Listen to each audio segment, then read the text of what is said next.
Johannes in Cape Town, South Africa, writes, and he says, "Hey, Paul, it's always recommended that one buy good quality interconnect and speaker cables, power cords, say from AudioQuest, and if money allows, a power plant also." And this, of course, applies to your high-performance, high-end audio system. But by doing this, you allow your sound system to sound at its best, which is true. And don't you know, as soon as you hear this, how many people are going to go, "Oh, horse pucky"? I just love it. People are so opinionated. And, well, hey, what am I saying? I'm about as opinionated as they come. So, anyway, don't worry about it. You're on the right track. Yes, cables make a difference, a big difference. So, in any case, when I look at recordings, though, I don't see the fancy cables anymore. I see standard microphone cables that are hooked up to the mixing console and subsequent recorders. Ordinary cables are used. So where's the disconnect? Well, as an example, here we are at Octave Records in our studio. Look what we got. You see here, I mean, these are about as ordinary as they come.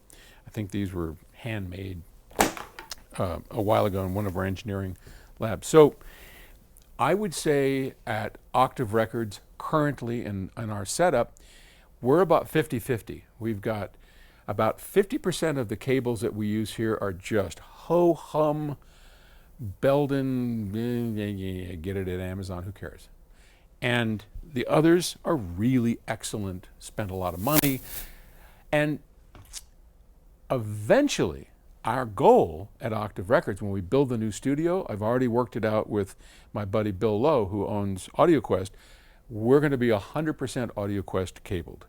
And that will make a difference, for sure. So, but that's in the future. And right now, we're as guilty as the next studio for not paying too close of attention. Yes, we buy high quality, they're not Amazon, okay. They're high quality cables, but they're not audiophile standard cables. The difference is that when you have a 2-channel setup, you're kind of captive. You've got a preamp, an amplifier, a source, a pair of speakers.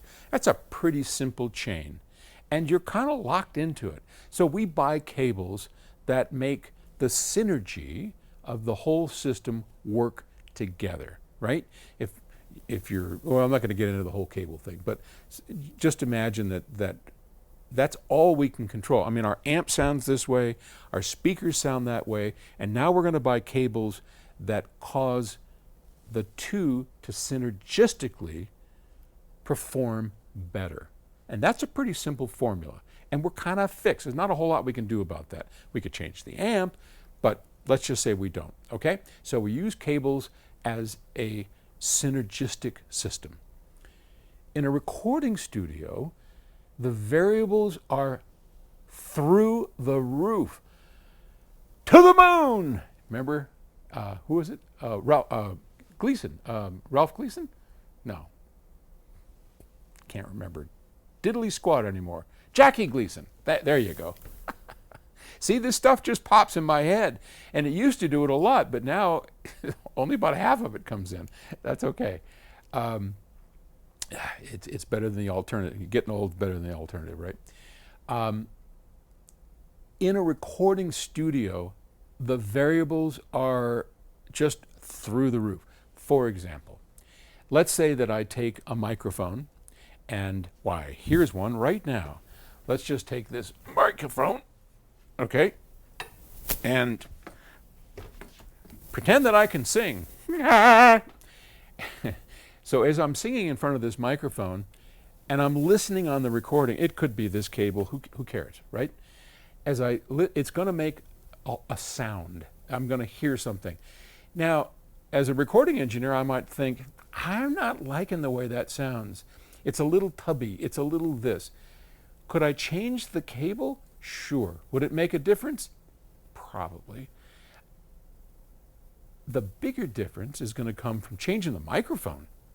changing the preamplifier that I'm using, changing the big chunks in the chain make a huge difference. I mean, microphones, from one microphone to another, the difference is phenomenal.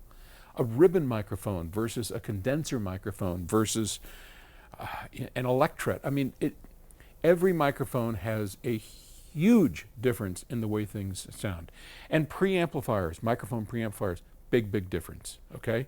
So those big chunks are the easy things in a recording studio to change and get the sound that we want without fooling around or worrying about cables, because those are the finishing touches. And when we're recording something, we're not doing finishing touches. Why will we invest a lot of money in AudioQuest cables when we finally do build the new Octave studio? Well, because we know that if we can do it, if we can start fresh and have the best cables there are on the market, well, we're going to be that much better off. But we will still use microphones and preamplifiers and those huge changes that we can control in the studio that you can't control at home to make the differences in our recordings. Hope that helps. Okay. Thanks. I'll talk to you later. Bye.